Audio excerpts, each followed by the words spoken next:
In fitness, we're conditioned to believe that we must destroy the muscle to build it. The mantra, "no pain, no gain," suggests that without deep soreness or microscopic tearing, growth is impossible. But we need to be precise. You don't actually tear muscle fibers during a workout. A true tear is a clinical injury. What we are really seeing is exercise-induced muscle damage, microscopic structural changes within the muscle cells.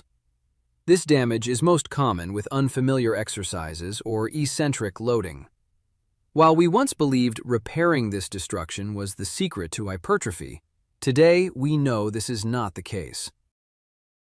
A landmark study by Felipe Damas helped explain why muscle damage doesn't equal growth.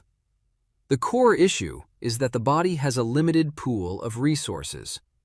By tracking protein synthesis, the body's building process, Damas found that in the first week of training, subjects experienced massive damage.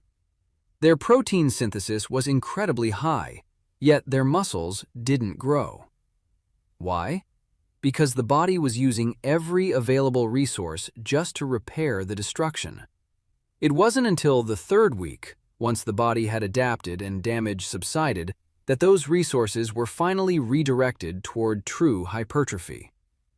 In short, excessive damage forces the body into survival mode, actually hindering new growth.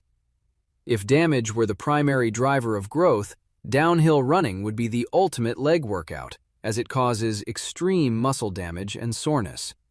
Yet it leads to almost no hypertrophy. Conversely, blood flow restriction, BFR training, uses incredibly light weights with nearly zero damage, yet it is highly effective at building muscle. Even our own evolution confirms this through the repeated bout effect. Your body adapts so quickly that by your third workout, damage drops nearly to zero. If damage were essential, you would stop growing the moment you stopped being sore. But we know the opposite is true. You grow best when your body becomes efficient and resilient. If science shows that damage isn't the goal, why do we still chase the burn? It's because we confuse muscle damage with DOMS, that post-workout soreness. But here is the logical disconnect. Soreness is an inflammatory signal in your connective tissues, not a progress report for growth. You can be in intense pain without growing, and you can grow significantly without feeling any pain at all. Being too sore is actually counterproductive. When your tissues are severely inflamed, your force production drops. If you can't produce force, you can't generate enough mechanical tension in your next session to signal growth. The bottom line? Muscle damage is a side effect, not the objective. DOMS is not a metric for success.